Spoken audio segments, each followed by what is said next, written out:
irmãos, minhas amadas irmãs. Hoje é o dia do Senhor, hoje é o dia em que nós cultuamos a Deus como ordenança do próprio Deus, conforme a sua palavra nos ensina, nas suas sagradas escrituras. Espero que vocês estejam todos muito bem, que tenham passado de fato uma semana abençoada, claro que com muita luta, muitas provações, dificuldades talvez, mas com a vitória que nós temos em Cristo Jesus, nós somos mais que vencedores e é Ele quem nos sustenta. Por isso, como é bom estar nestas horas preciosas na presença dele, conforme acabamos de cantar. Eu quero orar neste momento, dando início assim ao nosso estudo nesta manhã.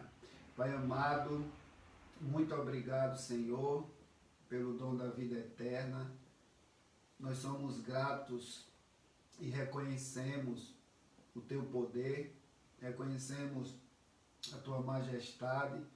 Sabemos o quanto somos pequeninos, o quanto somos limitados e que temos a consciência de que servimos a um Deus todo-poderoso, a um Deus majestoso, bondoso, onisciente, onipresente, a um Deus que tudo vê, e por isso pedimos, Senhor, perdão pelos nossos pecados que cometemos muitas vezes por palavras, ações, pensamentos, omissões. Ó Deus, perdoa-nos. Confessamos diante de Ti agora os nossos pecados e que de forma particular sempre façamos isto, ó Deus, colocando diante do Teu altar as nossas falhas, os nossos erros, aquilo que precisamos consertar. Senhor, muito obrigado. Somos gratos a Ti por tudo que o Senhor tem feito por nós, por tudo que o Senhor já fez, por tudo que o Senhor irá fazer.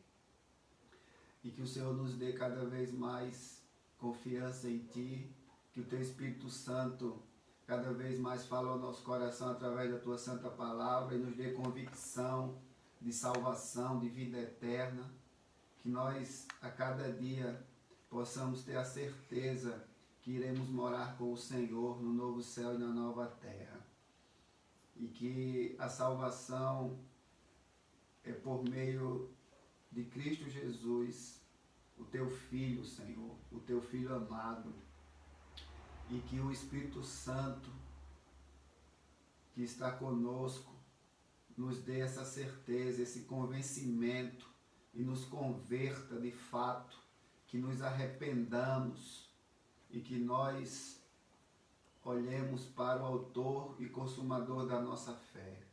E que vivamos neste mundo não somente olhando para as coisas que podemos enxergar, mas aquelas que não podemos ver, aquelas que são eternas, aquelas que o Senhor nos prometeu em sua santa palavra. Abençoe os que estão enfermos, ó Pai, que o Senhor cure segundo a sua vontade, não a nossa. Aqueles que perderam seus entes queridos, que o Senhor conforte e console.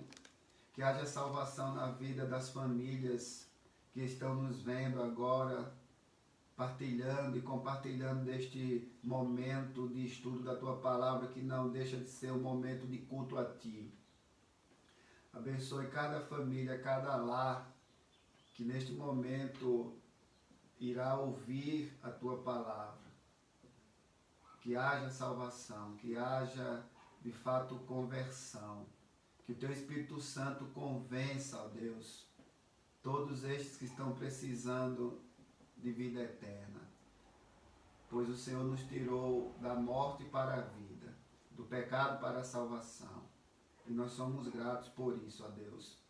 E pedimos que o Senhor também entre com salvação na vida daqueles que ainda não têm. Naqueles lares mistos onde a esposa já é convertida e o esposo não, onde o esposo não é convertido e a esposa não é, onde os filhos também não são. Que haja, Deus, salvação nestes lares, ó Pai eterno. Abençoa o teu povo que neste momento para adorar o teu santo nome.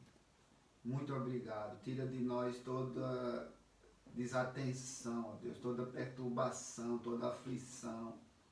E que foquemos no trono da tua graça. Abençoe também aqueles que aniversariaram durante esta semana, Senhor. E coloco aqui os nomes dos nossos irmãos Samuel Quevedo, a nosso irmão Diácono Kleber. Somos gratos a Ti, ó Deus, pela vida destes irmãos. Que o Senhor abençoe grandemente a vida deles. Muito obrigado, Senhor. Que o Senhor nos ajude neste tempo difícil e que ouçamos a Tua voz e não endureçamos o nosso coração. É assim que eu te rogo, ó Deus, em nome de Jesus. Amém. Queridos irmãos, também a nossa irmã Marielza, que aniversariou dia 1º. Que Deus abençoe também a vida dela. Abra sua Bíblia em Efésios capítulo 2, versículos 8 e 9. Efésios capítulo 2, versículos 8 e 9. Nós temos aqui esse texto muito conhecido, que Paulo fala sobre o pecado e sobre a salvação, ou seja, a morte e a vida.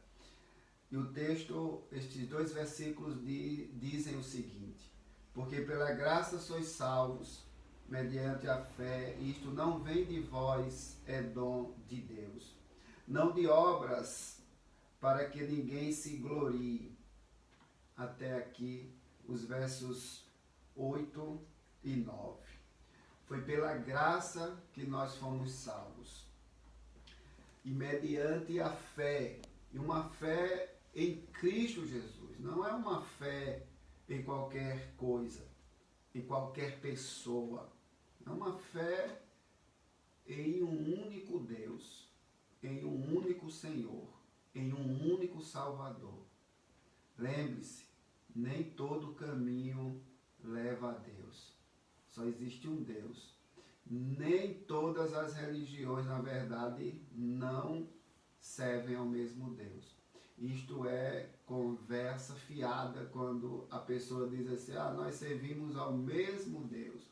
E aí ela adora o rato, a vaca,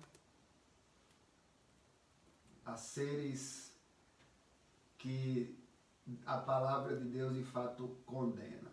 A paus, a gesso, a ouro, a bronze.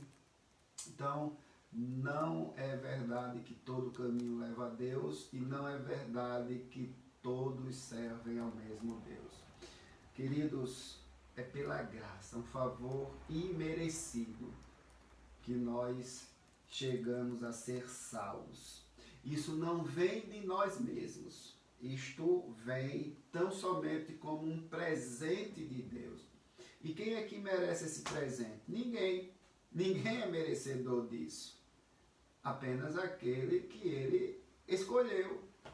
E ele não viu nada em mim, não viu nada em você de bom e nem vai ver nada de bom em ninguém que possa merecer este presente da vida eterna, este presente que é a salvação, que não é uma recompensa, conforme o verso 9 diz, não de obras para que ninguém se glorie, ou seja, não é uma recompensa pelo bem que fizemos, porque nós não temos nenhum mérito nisso. Nós estamos falando sobre a graça, um dos pilares da reforma protestante. Falamos já sobre sola scriptura, somente a escritura, é um termo em latim, E agora estamos falando sobre sola gratia, somente a graça. E vimos domingo passado sobre a questão dos mortos, de missas em favor dos mortos. E vimos que isto não tem base, não tem fundamento bíblico algum. Hoje nós vamos trabalhar o seguinte tema dentro deste pilar sola gratia, que é a compra da salvação. Salvação se compra? Eu posso pagar para ser salvo?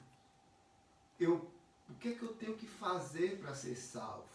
Então veja que na medida em que o Evangelho ele era anunciado, as pessoas, meus irmãos, iam se convertendo.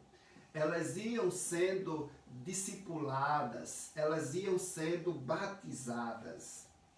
E isso provocava uma mudança de postura, uma mudança de hábitos em grande parte daqueles que iam se convertendo, que vinham de religiões politeístas, que serviam a vários deuses, religiões que de fato tinham mais de um Deus, e vinham de costumes que não harmonizavam com a fé cristã. Então essas pessoas que vinham de religiões politeístas, de costumes que não batiam com a fé cristã, elas iam de fato tendo mudança de hábitos, mudança de costumes, mudança de comportamento.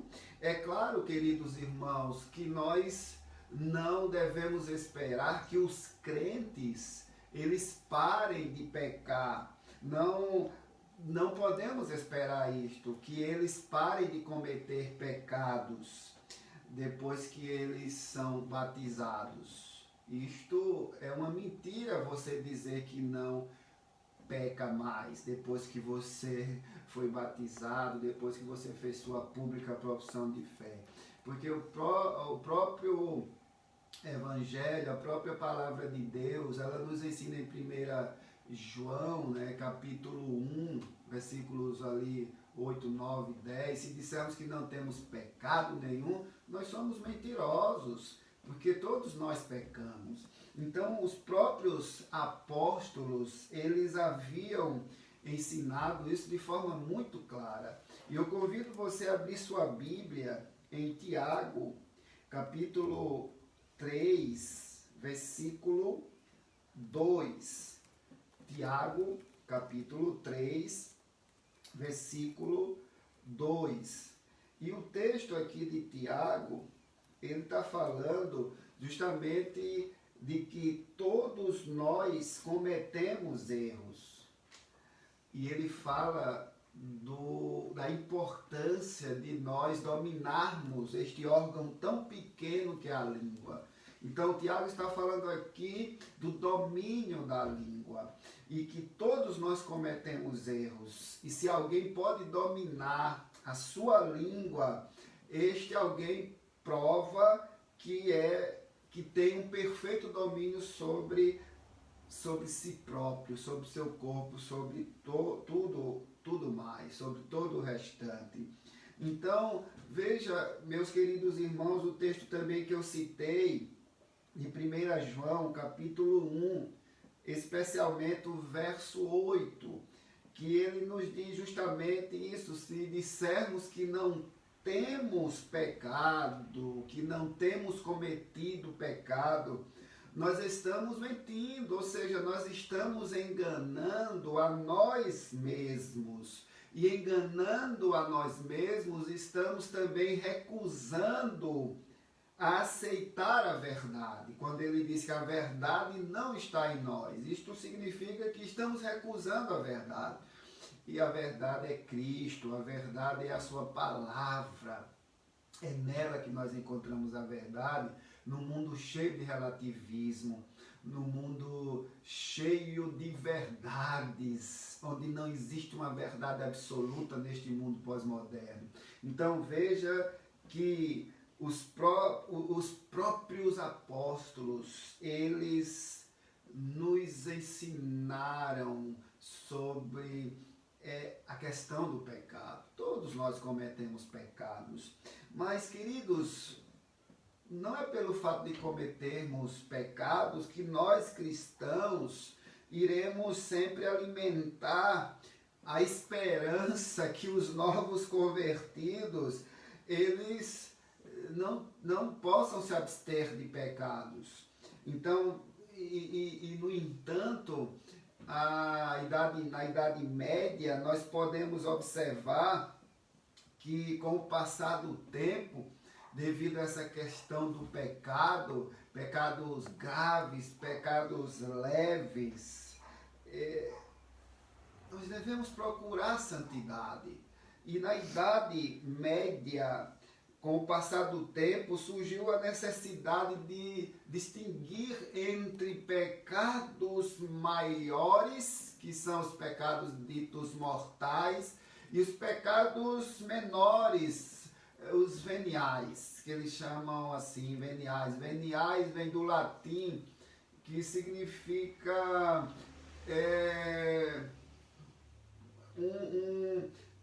um perdão, né? Digamos assim, seria um perdão para esses pecados mais leves.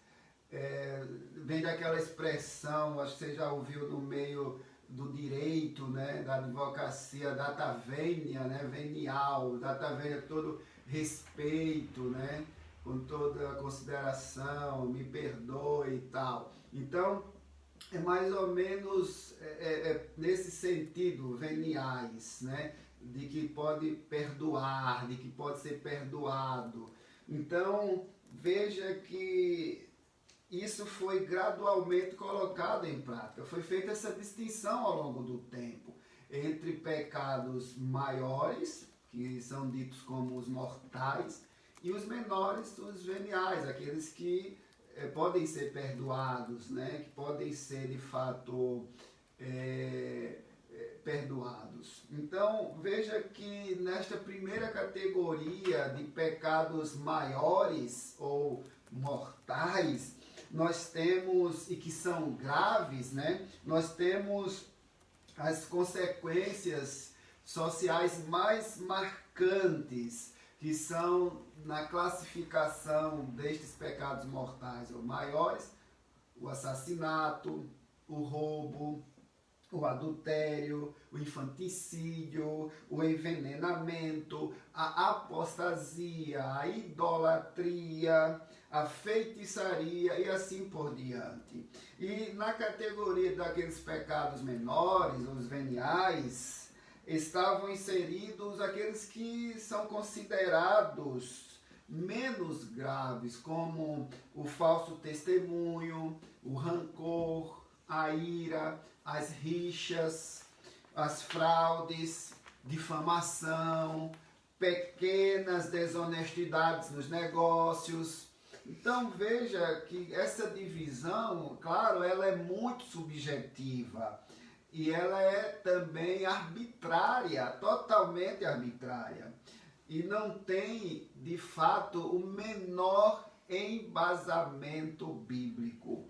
Tiago, no capítulo 2, eu peço que você aí acompanhe também, no capítulo 2, versículo 10, ele diz o seguinte, ele diz que aquelas pessoas que guardam todas as leis de Deus, mas que infelizmente cometem um só pequeno deslize, ela é culpada. É como se ela tivesse quebrado todas as leis. Se ela quebra uma apenas, é como se ela tivesse quebrado todas as leis. E aí, queridos, com o passar do tempo, os cristãos eles começam a tomar uma posição diferente em relação aos pecados menores.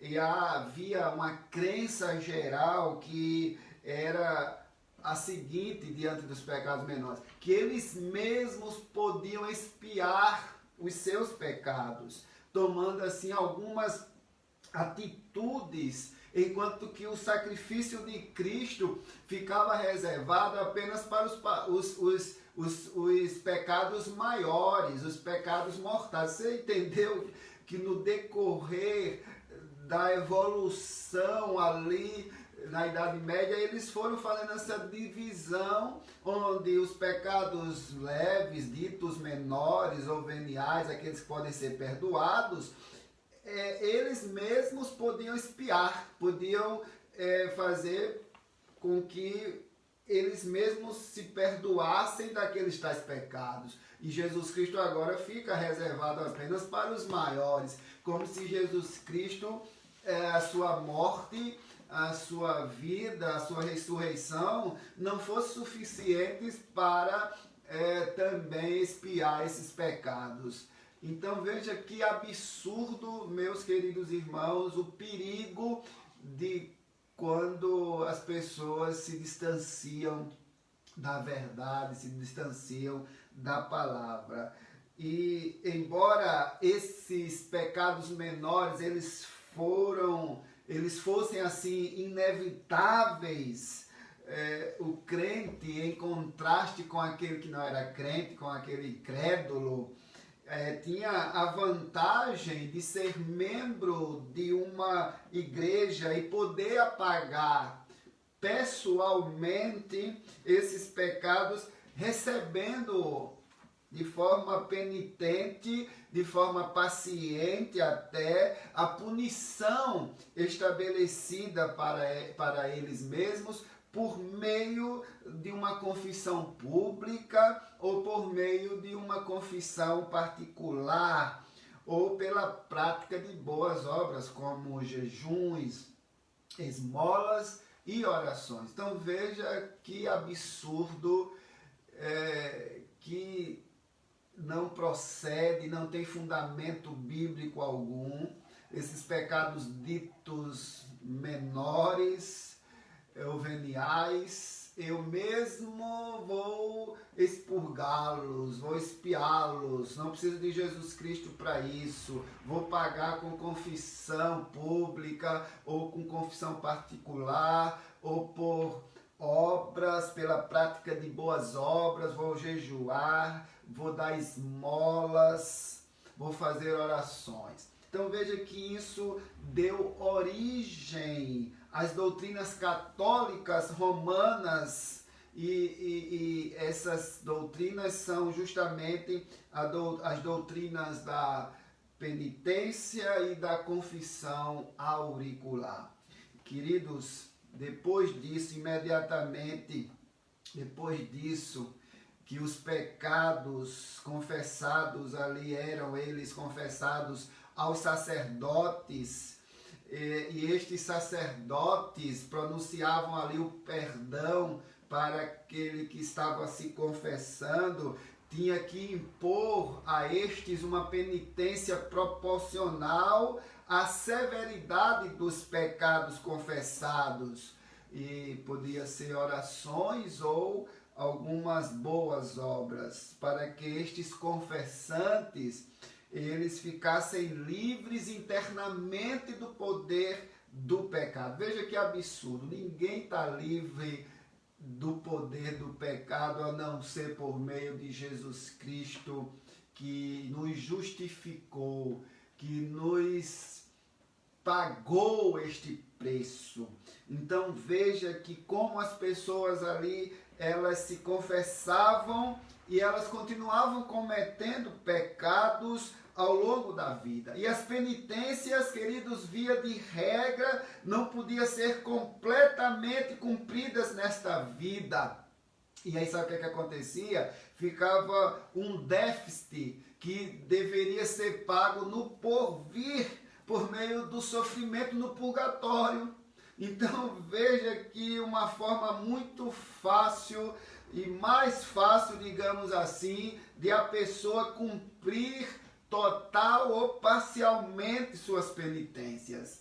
Aí nós temos aí a associação dessas três doutrinas: a penitência, a confissão auricular e o purgatório, que deu origem à crença de que o tempo da penitência ele podia ser abreviado e a própria penitência podia ser reduzida se caso o cristão ele demonstrasse sincero e profundo arrependimento. Aí daí, queridos irmãos, a partir daí desenvolveu-se o costume segundo o qual os bispos perdoavam parte da punição ou transformavam uma penitência severa em uma penitência mais leve em favor daqueles que se mostravam zelosos em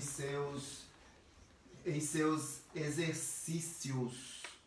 E infelizmente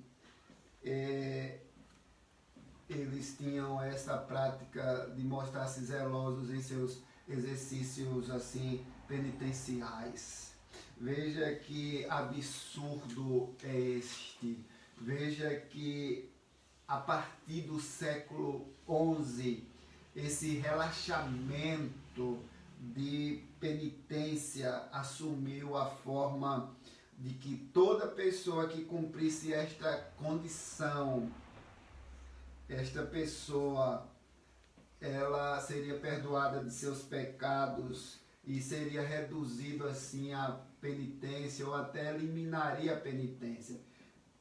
E uma das penitências era ir à guerra, lutar contra os mouros ou mauritanos, né?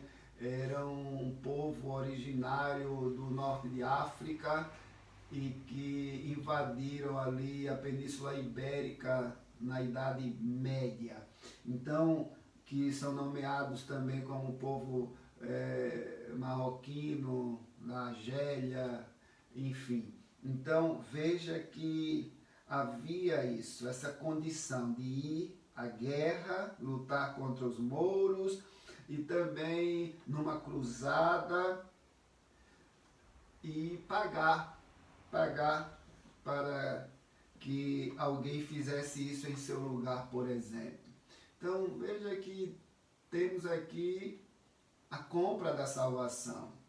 Temos aqui o homem durante a Idade Média querendo assim ser salvo pelas obras, pelos méritos, obter perdão não por meio do Senhor Jesus Cristo, mas por meio de penitências, de confissões públicas ou auriculares, através do purgatório.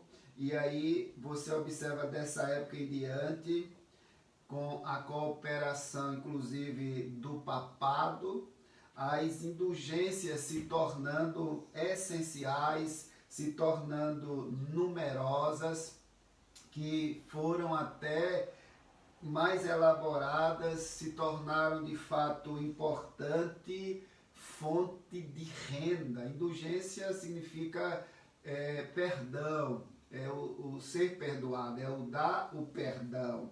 Então, veja, meu irmão, que a aquisição deste perdão, desta indulgência, ela foi facilitada e, por fim, as condições sobre as quais podiam ser obtidas foram destituídas de toda a seriedade. E nós temos o maior comerciante de indulgências. Você pode observar isso na história da igreja. Tem um livro que trata, qualquer livro que trata da história da igreja, cristianismo através dos séculos, você vai ver o maior comerciante de indulgências, que se chamava João Tetzel. Este foi o maior comerciante que vendeu o perdão. Embora exigisse demonstrações de arrependimento para que a pessoa obtivesse esta indulgência, obtivesse este perdão, não via problema nenhum em conceder esta indulgência a alguém também, queridos, que havia morrido, para que assim o seu sofrimento no purgatório fosse amenizado. Então veja que o conceito, como ele mesmo dizia, o João Tetzel, que era o seguinte: logo que uma moeda no cofre cai, a alma do purgatório sai. Ou seja, à medida que os fiéis iam depositando ali no cofre as moedas, e no titilar, né, no barulho daquela moeda, a alma ela saía do purgatório. Veja que absurdo. Veja que extorsão era aquela. E, irmãos queridos, por certa quantia, inclusive, ele emitia também cartas de indulgência, carta de perdão, para serem assim estas cartas apresentadas ao padre confessor, para que este padre concedesse plena absolvição depois que os pecados fossem confessados no confessionário. Então, meus queridos, observe você que a concessão de indulgências, ou seja, de perdão em troca de dinheiro, acabou se transformando em um comércio de coisas que nunca foram e não podem ser vendidas. O perdão, a remissão de pecados, a expiação, não podem ser vendidas. São coisas que não se vendem. Então, meus irmãos, por meio desse comércio todo, houve um retorno ao mesmo tipo de comercialização, rejeitado de forma veemente, de forma rígida, pelo próprio Senhor Jesus Cristo. Vocês lembram disso quando ele revirou as mesas dos cambistas? E essa postura não se harmoniza com o ensinamento de Cristo, que disse aos seus apóstolos: de graça recebestes, de graça dai. Eita, meus irmãos, nós devemos observar que esse erro de comercialização da fé não ficou restrito aos tempos medievais. E aí eu quero encerrar fazendo uma analogia para os tempos de hoje, exemplificando uma aplicação, na verdade, é o que está acontecendo hoje em pleno século XXI. Não ficou isso tudo lá na Idade Média. Veja que no século presente, hoje, há isto entre aqueles evangélicos também, entre os evangélicos, há esta, infelizmente, comercialização da fé. Veja que atualmente nós temos visto uma ênfase exacerbada em uma doutrina até chamada do dízimo, que nós conhecemos que é bíblica esta doutrina, mas que por certos arraiais aí, ou denominações, ou igrejas que se dizem cristãs, elas de fato deturpam esta doutrina, elas extorquem das pessoas, elas tiram o seu tudo, elas negociam dizendo que estas pessoas devem dar o seu tudo, orientam cada vez mais estas pessoas como dando e para ter uma troca das bênçãos cada vez maiores de Deus. E o dízimo não é uma troca, o dízimo não é um investimento bancário, que você tem programas aí de investimentos dos bancos, que você investe e arrecada mais dinheiro. Não é isso. O dízimo é um ato de gratidão a Deus. É é uma ação pela qual você reconhece que Deus é quem te dá tudo para administrar. Nada é teu, nem aqueles os 100% que ele te dá é teu. Tudo é dele, e ele só requer 10% daquilo que 100 é dele. Tudo é dele, ele é dono do ouro e da prata. Ele é o dono de tudo, ele criou tudo o que há nos céus e na terra, em todo o universo. Tudo é dele, você é dele, eu sou dele, nós somos dele. Queridos irmãos, e esta doutrina tem sido exacerbada e que não tem fundamento na Escritura, segundo justamente a qual o cristão é orientado a dar cada vez mais para receber bênçãos cada vez maiores de Deus. Não é uma troca. Não é uma troca. Eu não tenho nada para dar a Deus. É Ele quem me dá, é Ele quem te dá.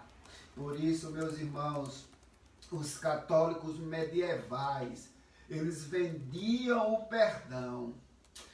Só que muitos evangélicos modernos vendem bênçãos terrenas.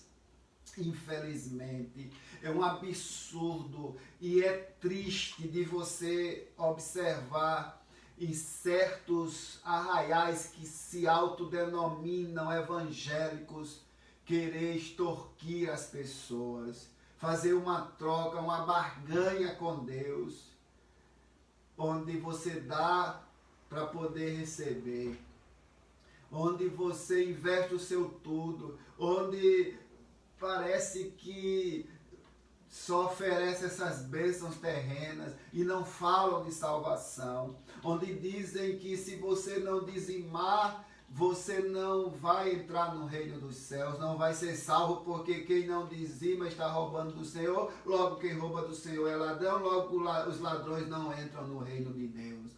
Irmãos queridos, a salvação não depende de dízimo, não depende de oferta.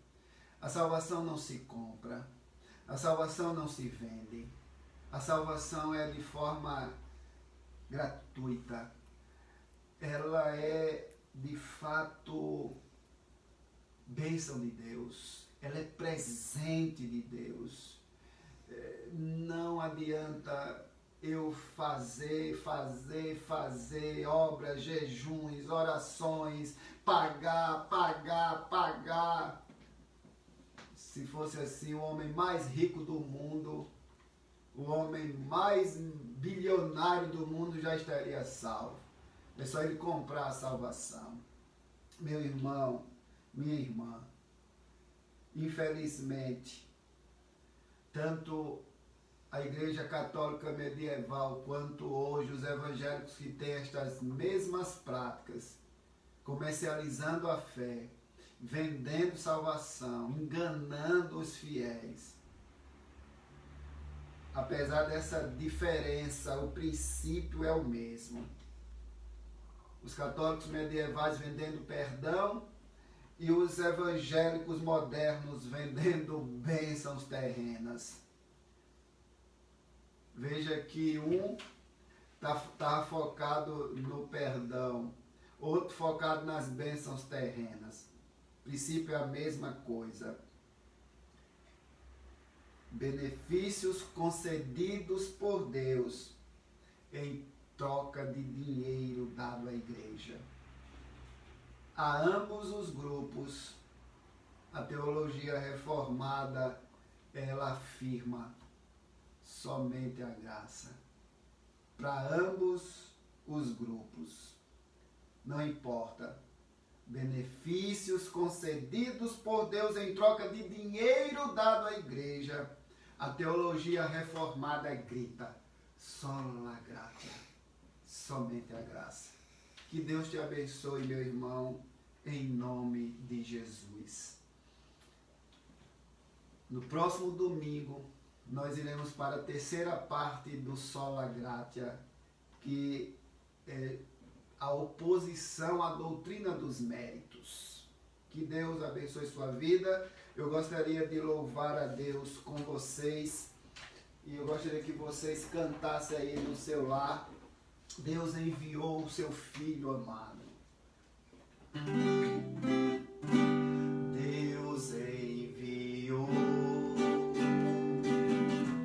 seu Filho amado para me salvar e perdoar.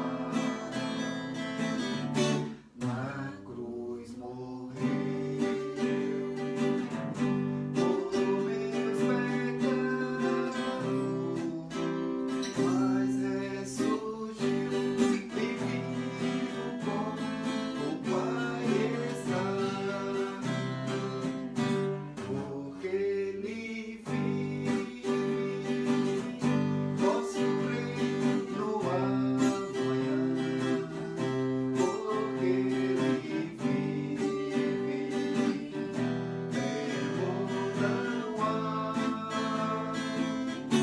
Mas eu bem sei que a minha vida está nas mãos do meu Senhor, que vive está. E quando enfim chegar a hora em que a morte enfrentarei, sem medo então terei vitória, verei na glória o meu Senhor, que vive está, porque Ele vive, posso crer no amanhã, porque Ele vive, temor não há. Mas eu bem sei que a minha vida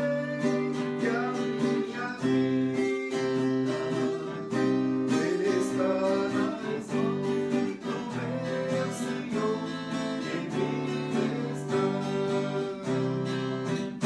porque Ele vive, posso crer no amanhã,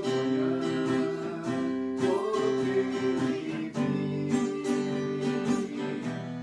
temor não há. Mas eu bem sei que a minha vida está nas mãos do meu Senhor, que vive está.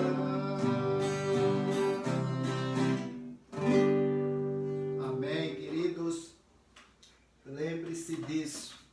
A sua vida, minha vida, nossa vida está nas mãos do nosso Senhor Jesus Cristo, nosso Salvador, e que está vivo. Vamos orar.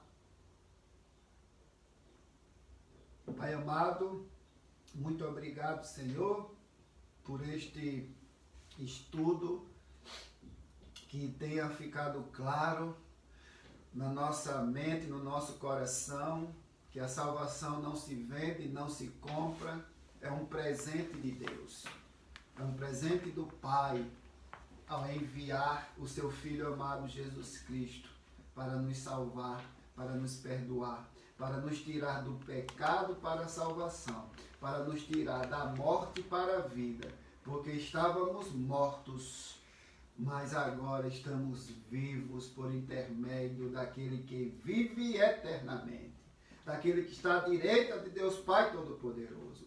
Muito obrigado, Senhor, pela vida de todos os nossos irmãos e irmãs. Abençoe cada um deles em nome de Jesus. E que se hoje eles ouviram a tua voz, não endureçam seus corações. Amém, amém e amém. Queridos, estamos chegando ao fim. Eu gostaria apenas aqui de dar uma saudação para todos aqueles que estão conosco ainda. Setinha para baixo. Tá certo? Vamos lá, nosso irmão Maurílio, Deus te abençoe, meu querido. Nossa irmã Regina, sua esposa também, nosso irmão Maurílio. Um grande abraço a este casal abençoado. Deixe-me ver mais aqui. Os irmãos da igreja de Navegantes, um grande abraço ao nosso amado presbítero Duval, sua digníssima esposa também Celi, e a toda a sua família ali, e todos os irmãos daquela igreja amada, daquela congregação. Um beijo a todos vocês.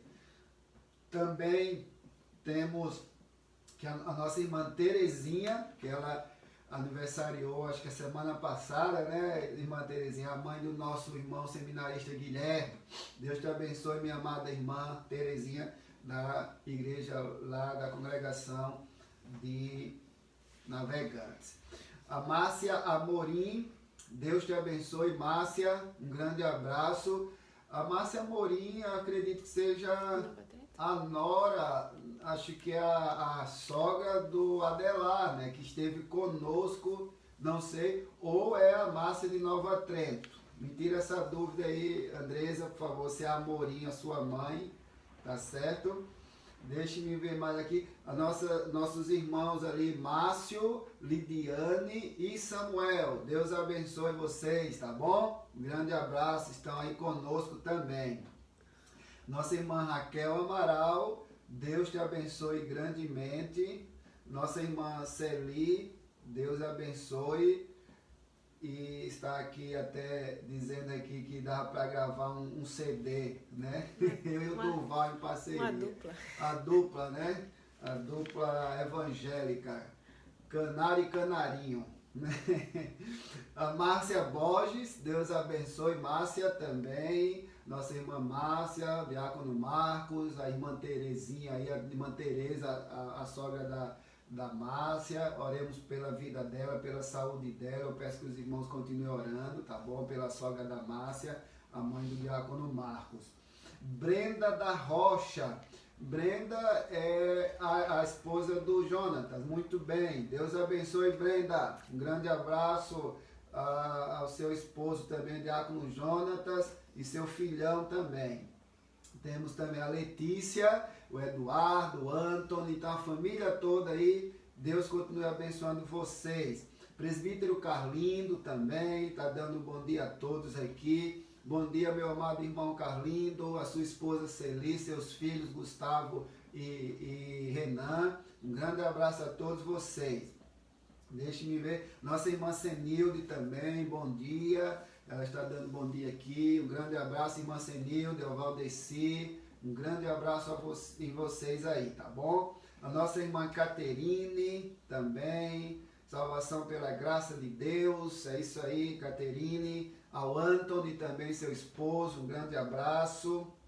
A irmã Regina aqui já postou aqui, estudo abençoado, porque ele vive, posso crer no amanhã, amém. A nossa esperança é essa, irmã Regina, todos os irmãos, é em Jesus Cristo. Porque se formos olhar este mundo, a gente não tem esperança nenhuma. Então a nossa esperança, irmãos, deve ser em Jesus Cristo, só nele. Nem olhos viram, nem ouvidos ouviram, e nem penetrou jamais em coração humano aquilo que ele tem preparado para nós. Veja que é algo inimaginável. E é isso que nós devemos agarrar para poder viver nesta vida tão conturbada aqui na terra. Irmã Raquel Amaral está dizendo aqui, glória a Deus. Irmão Maurílio está mandando aqui um bom domingo a todos. A irmã Terezinha da Fonseca, amém. Raquel, Deus abençoe a todos. Irmã Regina também, amém. Deus abençoe a todos, um bom domingo. Letícia também dizendo aqui, amém. Então, irmãos, são esses os irmãos aqui. Deus abençoe a todos vocês. Seu Roberto, da Raquel. O Roberto também, da nossa irmã Raquel ali, está também conosco. Deus abençoe o seu Roberto. Um abraço do Senhor, tá bom? Que o Senhor esteja bem aí de saúde também. Ao Daniel também, um grande abraço. Ao Gleidson, a Fabrícia. Irmãos, ainda tem vaga, Dani? Tem vaga ainda. Então, quantas vagas? Poucas vagas. Poucas vagas, irmãos. Então, se você gostaria de ir ao culto hoje à noite, vá, louve a Deus, vamos louvar a Deus às 18 horas, tá bom? Hoje o culto será dirigido pelo nosso irmão Julian, também ele irá trazer a mensagem hoje à noite.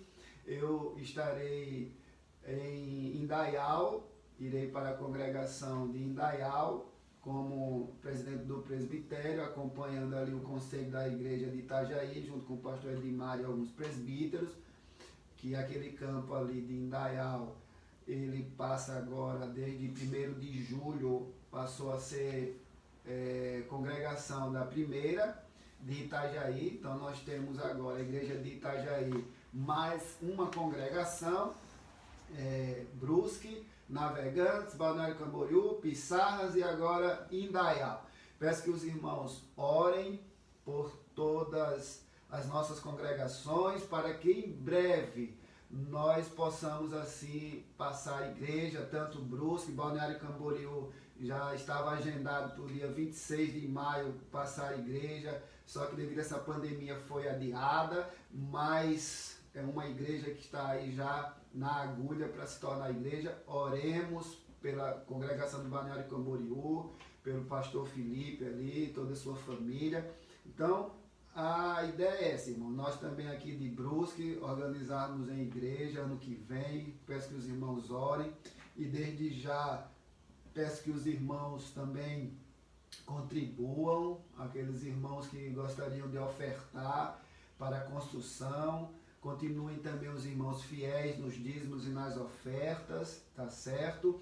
E só contar uma bênção aqui para os irmãos. Eu havia dito domingo passado que provavelmente dia 19 deste mês iríamos cultuar o nosso Deus na parte de cima do nosso templo. Só que, para a glória de Deus, esta semana, um irmão, ele vai doar todo o material do piso, né, para colocarmos cerâmica, aquilo que precisa, o rejunto, o cimento, o que precisa ali para a cola, né, a cola, para todo o material que precisa ali para deixar o piso bonitão ali. Então, essa data então foi adiada, porque dia 20 de julho iniciaremos, se Deus permitir, a colocação do piso ali, a colocação da cerâmica, tá bom? Então, graças a Deus, um irmão doou todo o material ali e um outro irmão doou uma grande parte da mão de obra. A mão de obra para a colocação do piso ali, fechamos ali 200 metros, porque por causa do... esqueci o nome... Rodapé e tudo mais, né? A escada. E a mão de obra foi R$3.000. Então, geralmente se cobra R$25 um metro quadrado. E este irmão, esta pessoa, ele vai colocar por menos de R$20, ou R$20 mais ou menos, um metro quadrado. Então, ficou em R$3.000 para colocarmos ali o piso. E um irmão doou também, um outro irmão doou R$2.500, glória a Deus pela vida deste irmão, para a mão de obra. Então, só faltam R$500, tá bom? Só faltam R$500 e eu agradeço a Deus pela vida de todos vocês que estão contribuindo, orando, e que continue firme aí neste propósito de o reino de Deus ser assim expandido. Então, um grande abraço. Hoje à noite, então, às 18 horas, peço que você que fez sua inscrição vá, não deixe de ir, porque senão você vai estar tomando o lugar daquele que gostaria de ir. Tá certo? Não deixe de ir. Um grande abraço a todos vocês. E só dizer aqui que no dia 8, essa semana agora que vem, acho que quinta-feira, terça, hoje são 5, quarta-feira, dia 8, aniversário do nosso irmão Mateus Carlet. É isso mesmo a pronúncia? Carlet.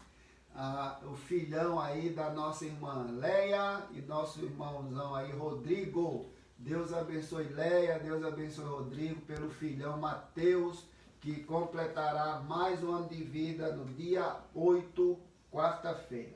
Dia 17, o nosso irmão Roberto Elias, o esposo, maridão da nossa irmã Maria Andrelina.